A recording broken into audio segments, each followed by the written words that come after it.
going on, everybody? You tuned in to the Two Chef For You podcast, man. I'm your host, Clarence Brown. I'm here with Chef Adrian, man, the owner and CEO of Two Chef For You Catering Services, man. What's going on, A? How you feeling? I'm blessed, man. Blessed and highly flavored, you know. Okay, yeah, yeah. I'm doing very good, man. Thank you for having us. This is our first podcast of many. Mm-hmm. This is going to be a meet and greet of a lot of different chefs. And I'm going to be chef number one on this expo. For sure. So For sure. So before we get started, I'm going to kind of break it down, guys. The way we're going to break down this show is into 4 sections, right? Now, this is a culinary show, it's a cooking show. Not a cooking show, but we're going to treat it like that. We're going to break it down into 4 sections. The starters, the appetizers, the entree, and then the dessert. That's cool with you, Chef? The sweet ending. Yes, sir, the dessert. All right, bet, man. So we're not going to hold y'all too long. I want to get started with the starters, right? You know, when you go to the restaurant, they get you started with your drinks, and then they bring the bread out and, you know, the little dip and sop and sauce thing like that. So let's kind of give the people something to start out with. So for those who don't know out there who you are, who is Chef Adrian? Kind of give us an introduction to who you are, what makes up Chef Adrian, and some of the things that made you who you are. Well, Chef Adrian. Yeah, for sure. You know, Chef Adrian. I was born in New York, raised here in Tampa. I got over 20, 30 years culinary experience. And, damn,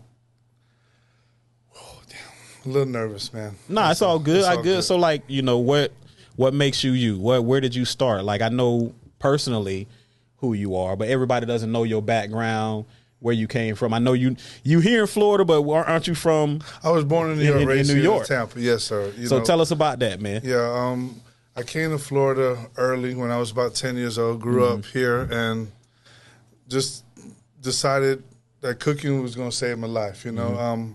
I wanted to be a chef as long as I can remember, you know. I started cooking when I was 13 years old. Actually, that was the first time I cooked for me and my nephew. My sister was a single mom trying to take care of me and my nephew, working 2 jobs. She used to buy food. And that's why I started cooking. You know, for him, a couple of friends in my apartments, they didn't have dinner sometimes, and my sister always made sure that some of our friends ate. So that's where, like, the inspiration of cooking came from, and that was, like, the spark of it, you know. I grew up in the Tampa Bay area, went to King High School, and that's where I got my culinary starting. Your stripes? That's where I got my stripes from, and then from there, I had a chance. I wanted to go to Johnson & Wales right out of, you know, culinary school, and it was just too expensive. So I took it up as a trade. You know, Irwin Tech, the technical center. Oh yeah, I know Irwin. Yeah, and I took up culinary, and I got a degree. While I was working there, I was also working at the Radisson Hotel, and the chefs that I worked were there. There were 2 chefs: Chef James, over 20, 30 years experience in New York, and then Chef Luciano, a European chef. Italian chef, actually, that worked in Europe. And those were my teachers. You know, I was getting 2 educations at the time. You know, one, the paperwork, and then the mean streets of the kitchen. Right, School of Hard Knocks. The School of Hard Knocks. And, yeah, just started cooking from there and met my wife and dad, kids. I got 2 beautiful kids, met my wife, and this is where I'm at now, you know. Right. So when it comes to taking us back, right, I want to kind of start with the when, right? You talked about, I think you said it was 13 when you started. Take us back to that time for a little bit and talk about the when you started, like what was the motivation and inspiration that kind of got you, because everybody can cook, right? Yes. Everybody can, you know, I can make some eggs, I can make cereal and stuff like that. Nah, I'm kidding. But still, take us back to the when and what inspired you to kind of get started and really take cooking seriously and getting into this space. Yeah, like I said, going back when I was a younger age growing up, just having food to provide for me and my nephew where my sister worked, and then feeding my friends. And in them apartments, they didn't have food, you know, and cooking for them, there was a necessity for this. That was my passion of providing back then. Right. You know, got into high school. I was like, I want to be an accountant because I love math and I want to be a famous accountant to a sports player. That didn't work. That ain't work? That ain't work. Why? You know, 10th grade, first period, you're not going to pay attention first year of high school. So I was like, you know what, let me be a marine biologist. I live in Florida. I want to work at SeaWorld. I love the dolphins. That's science, bro. That's all that is. Right. You're not swimming with the waters. You know, you're not swimming with the fishes. You're not in the water like that. And I'll never forget, man, one of my good friends, Corey, he was walking down the hallway with a blue apron on. I said, man, what class you in? And he was like, man, Chico, man, we making cookies. We making soup in this class. What class is that? He was like, it's food production. So I was like, okay. My senior year, my 11th grade year, I took all my electives, all my regular classes, summer school. So my senior year was all electives, you know. So I did food production 1, 2, and 3.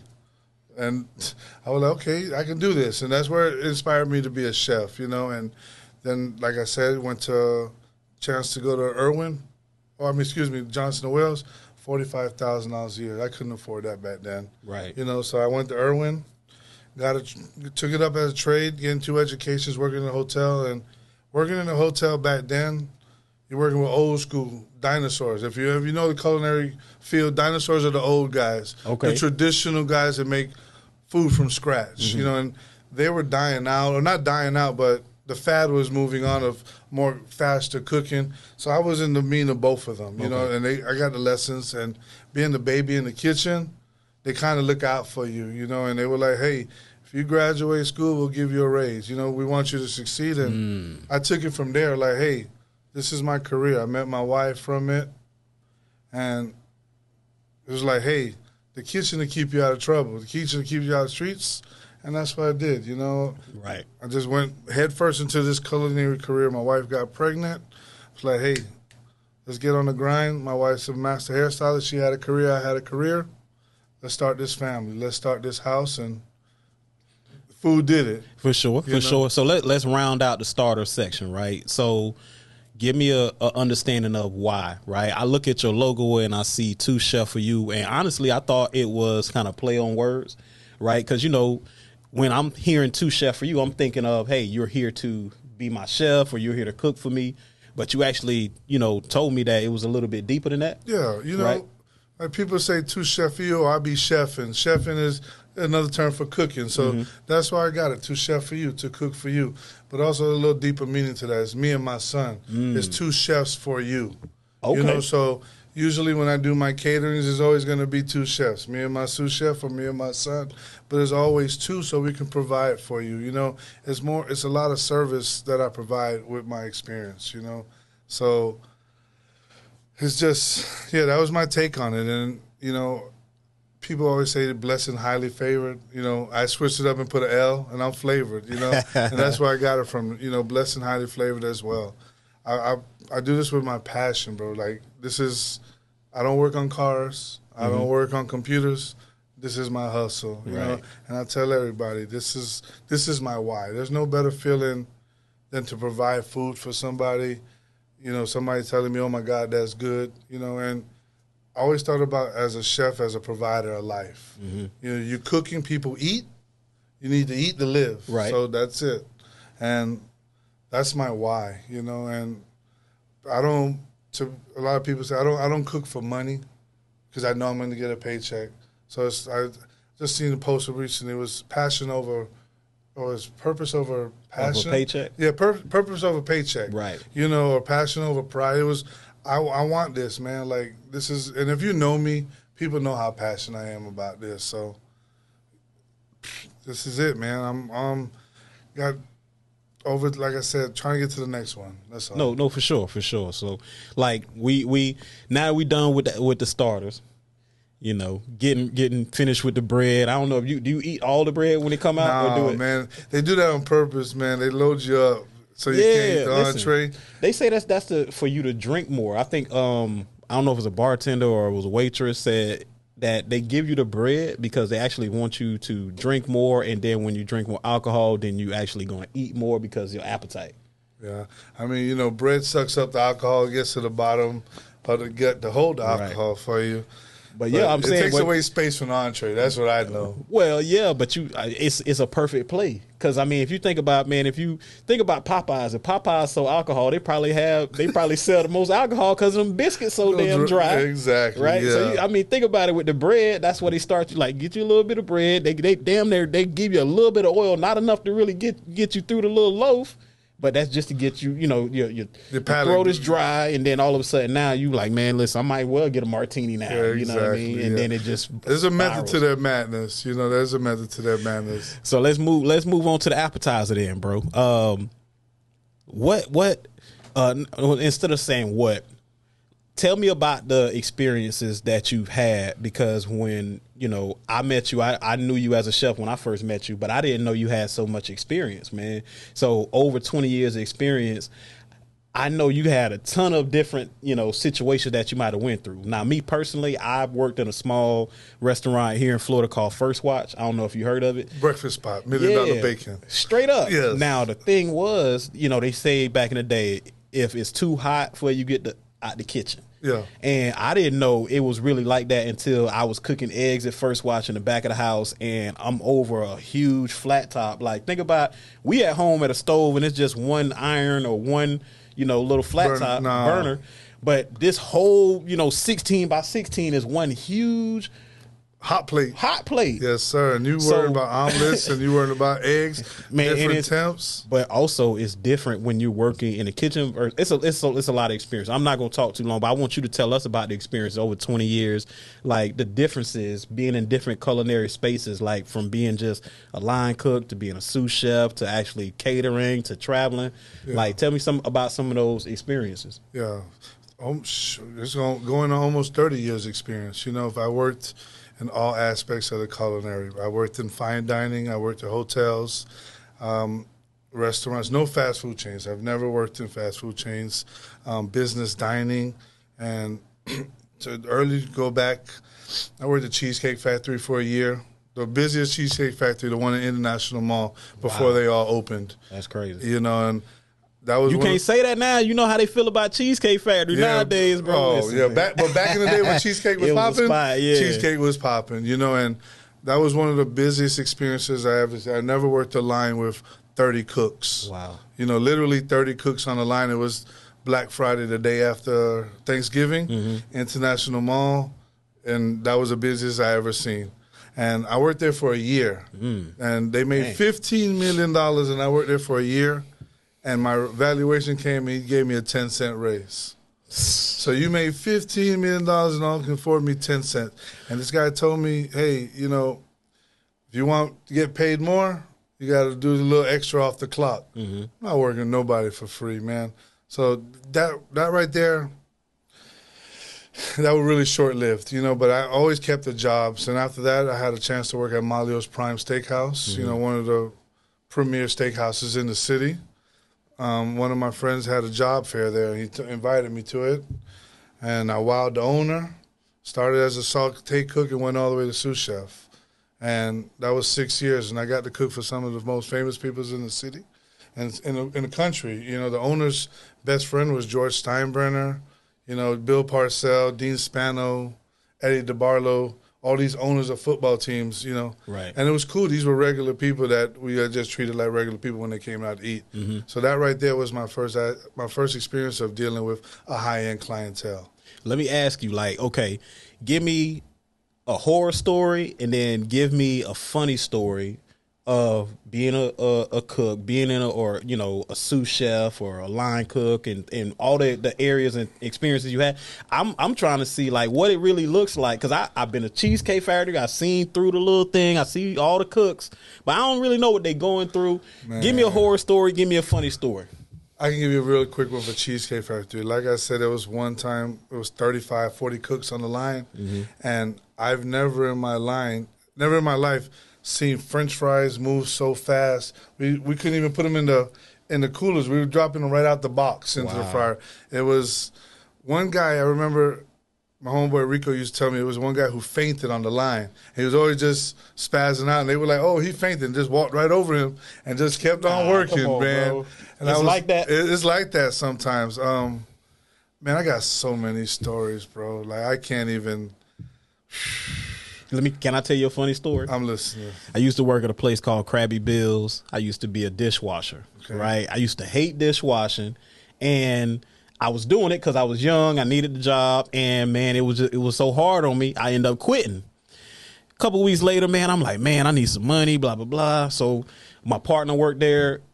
he was getting off one night. I went to go pick him up just to drop him off to the crib, and I seen the manager there. So he's like, "Oh man, you quit on me, da da da da." I'm like, "Man, y'all should hire me back. You know what I'm saying? I'll do better by you, or whatever, right?" So he hired me back.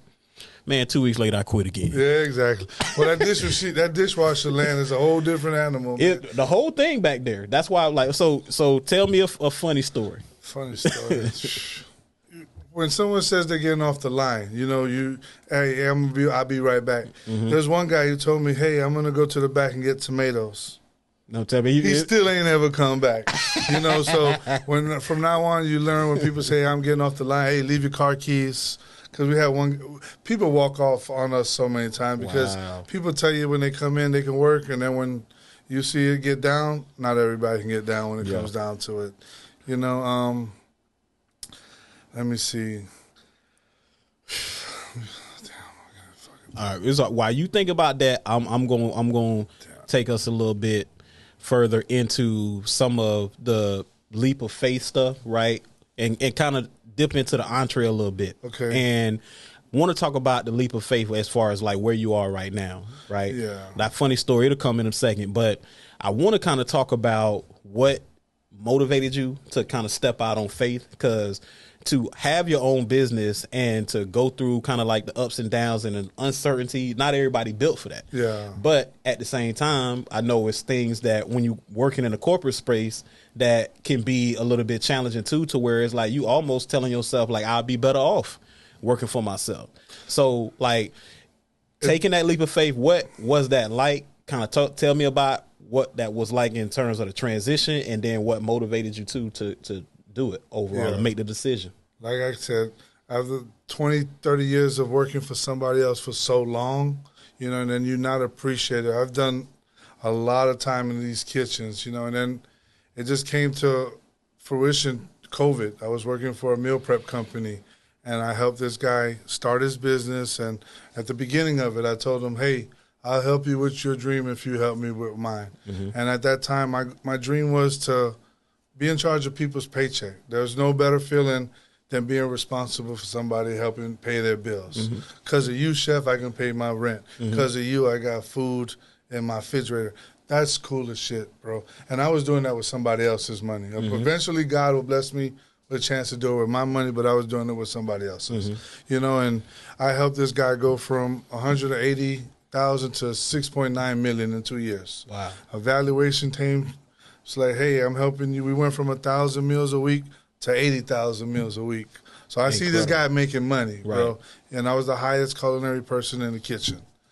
So evaluation time came. Hey, it's time for a raise. And this guy told me, I pay you what an average sous chef makes. I said, well, I'm not average, bro. Right. I do your chef's position. I do your manager's position. I do everybody's position. I don't want 3 paychecks. I just want what's due from me. Right. What the business owner told me, he said, when you open businesses, lambs have to be sacrificed. Wow. And that was a slap in the face, bro. I told him, hey, you sacrificed the wrong lamb. I went home, gathered my thoughts for a second, because I thought, working that you had to have a paycheck every 2 weeks. Right. There's no security better than that. Right. And for my whole life, I thought that's what you had to do. Like, hey, I got my family. My wife is an entrepreneur, but I know, let me get this paycheck every 2 weeks. This is a security blanket, And it got taken away from me because I felt disrespected, And I went home, and that was the longest I was without a job. I went without a job for 3 hours. Somebody called me. 3 hours. Yeah, somebody called me actually that day, one of my friends, and was like, hey, man, you think you can do a catering for my husband's birthday? I was like, hell yeah, I'm free. I ain't got no job. I was like, how many people? They were like, 20. What you want? We want it all, chef. Steak, crab cakes. I'm like, well, the ticket's going to be 100. That's it? No problem. She sent me the 2,000 right then. That was a sign from God. That was a sign from God. Hey, he may not come what you want him, but he always on time. And then I told my wife that, and she was like, Chico, you gonna just start the catering business. I always was doing catering, but I never pursued it as a LLC, as my business, Full the one time. to put the bread in the house. This was my breadwinner. And then that same week, within, somebody called me and was like, hey, I got a baby shower. So back-to-back caterings that paid me the same amount that I was getting from a paycheck, that's it. That's the leap. Right. I just took it and ran with it. You know, I did these 2 caterings in 4 days, 4 to 5 days. It took me 4 weeks to get that same paycheck. Unbelievable. You do the math. You do the math. Right. You know, catering is the best way to do it, bro. You talk to somebody on Monday, you get the money on Wednesday or Thursday, you cook for them on Friday, you out the door on Saturday. And through word of mouth, any party you do more than 10, somebody's going to call you. Right. You know, right. I don't want a restaurant. I don't want a storefront. I don't want overhead. Just want to cook for you and go home. Right. On demand. On demand. You know, that's what's up, bro. So like now we inside the entree, and I know from experience how well your food comes out in terms of the finished product. But like, how do you come up with different flavors, different tastes? Because like, I know specifically just from some of the stuff that you made, like with the ribeyes, I know you do a chimichurri or something like that whole, what's in the sauce, bro? And why? Salt, pepper, and love. Okay. Salt, pepper, and love. You know, I cook with over, like I said, I keep saying it, with all my experience, man, in business, dining, and all these restaurants, I've cooked all different kinds of culture food. I was in charge of an international station at Citibank, a restaurant rotation where I cooked Indian cuisine, Asian cuisines, all kinds of Greek, all kinds of, so I learned all these things. So that's where I got to see different textures of food and different colors. My goal is just to let everybody else know that they can eat this. Right. You know, I call it international fusion. A little bit like, of everything. do you like? So is it like you taste it as you making it, or it's like you already know where you're going and how the flavors gonna combine? That type of vibe. Yeah, it's confidence. You have to have confidence in cooking. You know, and you know what goes together and what doesn't go together. You know, and then it's also you want that palate to bust. You want sweet, salty, savory, spicy. You want them all to go around. I don't know if you got it, Shorty. So I know you watch Ratatouille. You know the part when he ate the strawberry. Then he ate the cheese. Those are 2 different flavors. But if you eat them business together, it goes pow, pow. And that's what I want to do. I want my food to go pow, pow. I remember a client booked me, and she was like, Chef, I want every flavor, every bite to go wow. And that's what I did. So that's what I specialize in, man. No, I already know for sure. Listen, they new to the game. Yeah. I ain't new to this. I'm true to this. You feel me? And when it comes to the traveling piece of it, talk about that, because you haven't just been a stationary chef, you've been a traveling chef, right? So you kind of, been around the world, you've seen a few things, but how did you get there? Like what allowed you to be able to travel like you've been able to do? Well, God willing, I will be around the world. Passport ain't stamped, but I'm definitely putting a stamp in the country. Right. I've traveled about maybe 9 to 10 states. I'm a support chef for the company I work for. I'm a support chef for business dining, for Airmark. So I've done from a lot of headquarters, T-Mobile headquarters in Kansas City, to the Budweiser Brewery in St. Louis, to actually here in Tampa, the Citibank headquarters in J.P. Morgan. So in Atlanta is where I do a lot of it for trade shows. And I go to these accounts and I just support with working with this company for 15 plus years. I know a little bit of everything. So I go into these accounts and I tell somebody, hey, I can do the dishwasher's job to the executive chef position. What do you need me to make this job easier? And that allows me to network from people from different cultures and different parts of the country. I bring a little Tampa to them. Right. I let them know how we kick it, and people don't know how to take me when they go to different cities. Where you from? Why you talk like that? And that's pretty cool. I keep them in suspense. But then it's ultimately just impacting people's lives, networking these people, and caring about people. There was one experience I did a catering, and I worked with a chef, and he introduced himself to this team in the middle of Atlanta as, I only want to hear 2 things: yes, chef, and I quit. I said, bro, ain't nobody going to work for you. And you got to get these 20 people that you never met to follow you for a week, and that's your introduction. Right. He didn't last long. Next show, it was my show. So I came in, good morning, everybody. Hey, can you make some grits? Can you make some coffee? Can you put some biscuits in the oven? And I'll be with you in 15 minutes. Bro, these temps only make $10 to $12 an hour to come help you. You're the one who's making a lot of money. They're riding the bus to get here. Treat them like a person, bro. Right. And that's what I specialize in. A lot of people can't do what I do, bro. And it's because I'm engaged with somebody. I'm in touch. I know how I care about people because with all my years of experience, I work with a lot of shitty chefs, and I work with a lot of great chefs. So my ultimate goal now is to be the chef that I want to be, that I would work for. Word. I would work for me. Right. So this is what I do when I travel. I impact these people and show them something new. Then I leave and I call and check up, and I build these relationships with people from all over countries. And that's what we're doing now with the Chef Expo. I meet a couple of chefs from around the country. Hey, come to the city, come to Tampa, let's do an expo.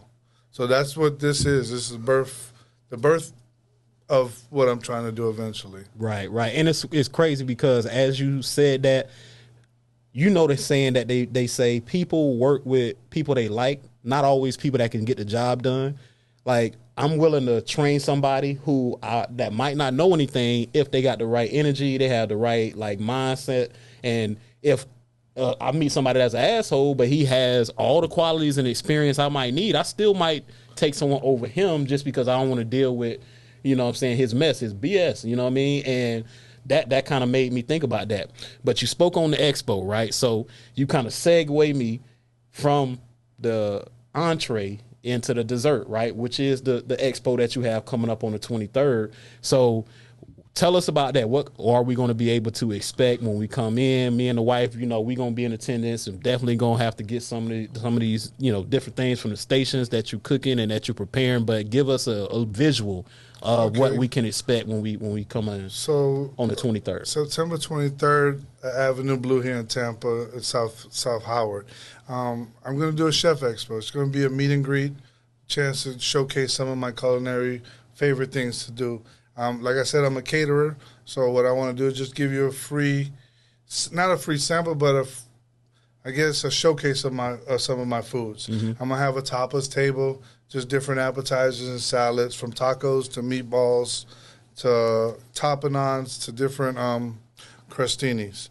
And then there's going to be a whole bunch of different surprises with that. So this first hour, you just mix and mingle of just different appetizers. And then we're going to do a dinner course where I have a made-to-order pasta bar and a carving station.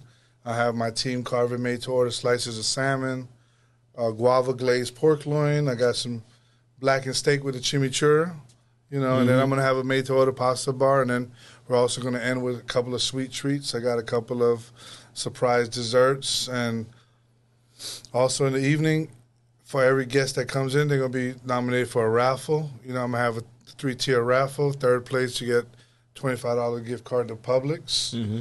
The second place, 2 tickets to my Homeboys comedy show. And then first place grand prize, you get my service to come to your house and cook a dinner for 2. Dang, so man, listen. All that for $40, bro. Bruh, all of that, bruh, listen, man, all of that talk's got me a little bit hungry. And, you know, we kind of chopped it up enough to where I really want to, you know, allow the people to see some of the stuff that you're able to do when it comes to cooking, right? So I know you brought a few things that you know what I mean, that you want to I cannot the kid with. I gotta put something together for y'all, because my boy Jonathan, he actually the one who's shooting this podcast for us. Mm-hmm. He had one here before, and I told him I really want to link up with him. He said, if you do it, you got to bring something to eat, or I ain't going to do it. So I told him I got to make sure I bring something to eat for him. Appreciate you, Jay, back there. So I told him I want to shoot something, you know, give you guys an experience of what I do. So I did prepare something for you guys. It's going to be a little shrimp BLT. Okay. I'm going to put it together for you real quick, and then we just go from there, all right? Bet, let's do it. Give me 2 seconds, and I'll be with you guys. All right.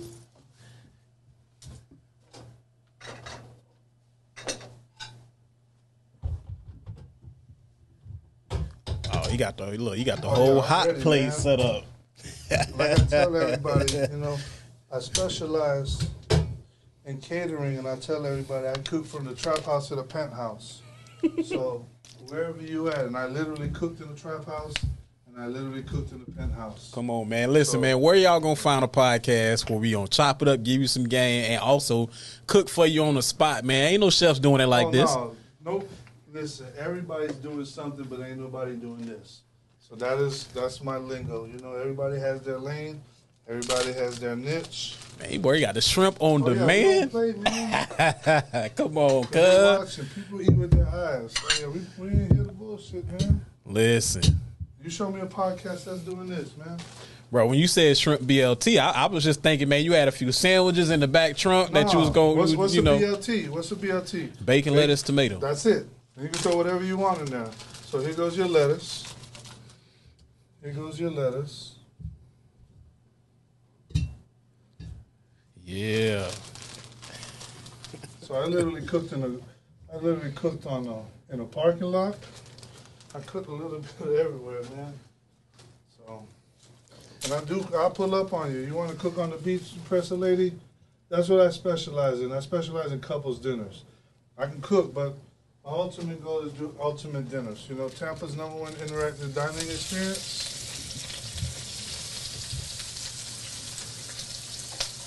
Man, please. Y'all see that? Let me turn the mic this way for you. So I can, let me see if I can get this. Nope, that ain't the part. This one. Yep. So we're gonna get these going really quick. And the shrimp just had a little salt and pepper on them in the bag before I put them in here. So you guys did miss that. Yeah, you got big shrimp. Oh, yeah, bro, we don't play around, man. You know. We live in Florida, so we live big boy Florida shrimp. You know, we like the big shrimp in Florida, man. Listen. And this is my homemade bacon vinaigrette. So I just put this in there.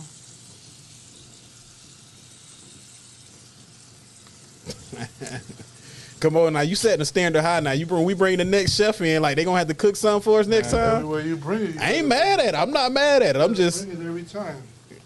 Because if you ain't doing it like this, you ain't doing that. So now what I did was I put the shrimp in with the bacon vinaigrette halfway so they can continue cooking in the bacon dressing. okay. Because what you want not to do is to overcook your shrimp and serve rubber bands, not rubber bands, but erasers. You know? That's so funny. I didn't know like what's the average time it take to cook shrimp? Like if it's thawed out completely, you want to take 7 minutes, man. Okay. Less than 7 minutes. The bigger the shrimp, the little longer it takes. But there's nothing wrong with undercooking your shrimp and then letting it sit, you know? Mm-hmm. Because right now, if you look, there's still a little raw, but I know if I turn it off, the carryover time will continue cooking. Okay. And then you don't have no raw shrimp. Now you just put me on just because, you know, a lot of times when I'm at home, the shrimp come out too tough, and I'm like, how can I get that restaurant quality like you said? Now you just let me know what I was doing wrong. Don't overcook it, my man. Don't overcook it. And what we're doing right now is what I do at somebody's house. I'll do a dinner for them, but I'm explaining what I'm doing the whole time. So when you're in the back of the, you know, when you're in the restaurant, you're wondering what the hell's going back, what's going on in your kitchen. This is it right here. Yeah, you know us black folk, we like that hibachi. We need to see what you're cooking, what you're putting in it. Everybody eats with their eyes, you know. Also, like making sure the food is clean, making sure it's season it, but you don't wash the meat. Listen, you let you be around some Jamaicans, bro, and you don't wash that meat. You're gonna get cussed out. We leaving the house, all of that. Okay. I'm gonna make 2 for you guys, and then we're gonna make 3. Okay. We'll make 3. It'll be really quick. This is what I specialize in, man, because now I'm just free. I'm free falling. There ain't no pressure, because this is where I specialize. When that man was doing all that questioning, I seemed a little nervous. Now I ain't nervous no more. Oh, you in the pocket. I'm in my element. I'm on my basketball court, my boy. Mode. This is it. This is it right here. So you get a little bacon. Oh, man. Boy. So we got the B, and we got the L, right? Mm-hmm.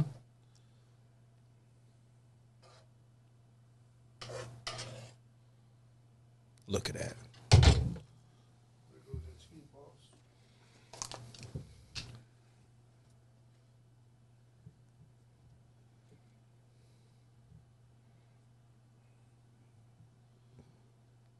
5-minute meal right there. Boy, listen. I always had a crush on Rachel Ray because she can cook 3 meals in 30 minutes. So that was my thing, my man. Thank you, sir. Bless you, brother. Young man, that's for you. Producer man, you can taste it in the back. You can tell us how it tastes. But Clarence, you give me the feedback, boss. You tell me what you got right now. Let me get one of them forks. Let me see what you're working with.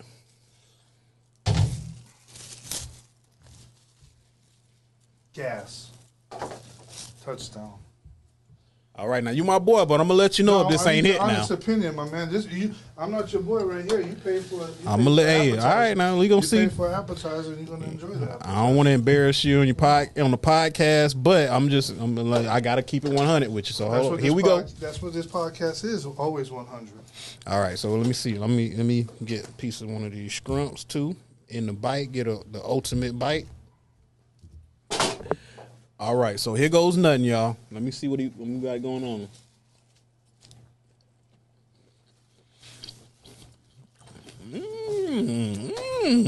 Sweet, savory, salty, fresh. Like I said, I don't work on computers and I don't work on cars. That's him. That's it right there, man. That's him. That's my legalized dope. That's what I tell everybody. It's simple, bro, but it's the sauce with the bacon, like the bacon fat. You can still taste the bacon in the sweet sauce. The shrimp is perfectly cooked. It's not tough, like you said, erasers. And then you got the spinach. Like, yeah, this is what's up, bro. That's what I want. That's what I wanted, man. And it's wow in every bite. But that's something that you know. You know shrimp. You know bacon. Let me put it together a different way. And that's what I wanted to make sure I did right there. All right, like I ain't gonna listen. Let me get one more bite, and then we can close this off in a second. But I want to make sure you enjoyed it, man. Man, listen, y'all. This salad is really, really good. I'm not just saying that because he here and good. And I ain't even pay him to do it. So this is. I told you off rip. I say, bro, I got to keep it 100 with you for the people. They not gonna trust me if I'm lying to them. So I got to tell them. But for real, y'all, this salad is really, really good. And if you want to experience what Clarence did, then you guys come to my expo next Tuesday. I mean, I'll have tickets. I have hard tickets this weekend. I'll share the link on the post to the event. And to buy your tickets, come out and support your blessed chef, man. I mean, I put it on for the city. I go hard for this, man. And like I said, I put passion on the plate. This is what I do. Mm-hmm. So, as you guys know, like he said, man, September 23rd, Avenue Blue here in Tampa, Florida. We're going to give y'all the address. We'll drop it below or put it in the graphics or something like that. But you guys got to come out and support. This is bigger than just a salad dish with some shrimp. It's really good. Yeah. So imagine what he's going to be able to do with the tapas, with the Tarantinos, and the Tantinis and all of that, all the stuff that he's going to have prepared for us. You know, I'm being silly, but on a serious note, man. I'm putting myself out there, bro. That's what this is. I'm literally just feeding the city. Ain't no better way to do it than actually showing them what you're able to do, right? So sometimes, they say action is better than words. So the fact that you had everything already prepared to actually show us what you're able to do, give us a taste of what you provide in terms of quality, man. Like, yo, this is dope. So I'm vouching for you. I'm rooting for you. You know, you home team, so it's nothing but love. But also, I just want everybody out there to know that, man, listen, this event coming up on the 23rd is something you got to be at. You know, I'm going to be there. Me and my lady, we're going to show up. Got a couple things going on. A podcast is going to be filmed there. He mentioned about having the different sections of the different tables and, things going on where you're able to partake and take a part of that. So you got to be there to enjoy it. And not only that, there's a couple of vendors and networking events. So there's a lot of entrepreneurs there. Look, you can tell them better than I can. No, you go ahead.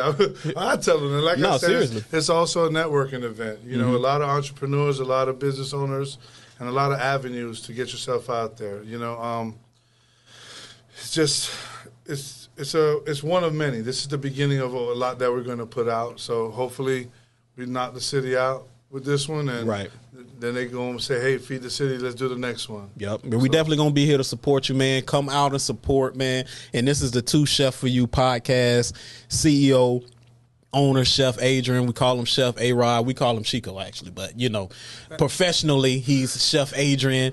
But, man, please show up, show some love, show some support. Come on out. And then how can they get in touch with you? How can they, find you on social media after the event if someone's not able to make it? Like, how can they?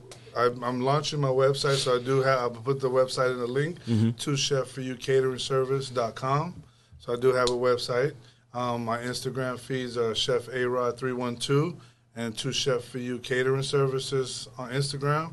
and Adrian Bless Chef on Facebook, and I have all my links and tags. So you can call or text or go to the website to inquire about caterings. There's a couple of videos and pics on there, a couple of my reviews from some of the guests that I provide food for, and yeah, that's it. My phone number, 813-504-2840. So if you need to call me, text me, whatever, I'm down for it, man. For sure. So Two Chef for You, Tampa's #1 interactive dining experience. Dope. Two Chef for You. You book it, I cook it. Chef, man, appreciate you, man, showing the love. Thank you for the salad. Man, we're going to wrap this section up, man, and we're going to see y'all on the next one, man. Continue to support, drop a like, a comment, subscribe to the channel, to the podcast, man, and we're going to have more amazing content for you, man. You done set the bar so high, man. I'm expecting another meal when I come through, bro. Honestly, I ain't gonna say they're gonna do it, but maybe we go ahead and let them. Whatever chef I do on my next expo, they will have to bring something, right? So we can really have an expo and they can break it down. Hey, man, ain't no better way to do it, man. Ain't nothing to it but to do it. We'll see y'all on the next episode. Appreciate the love and support. Bless you guys. Thank you.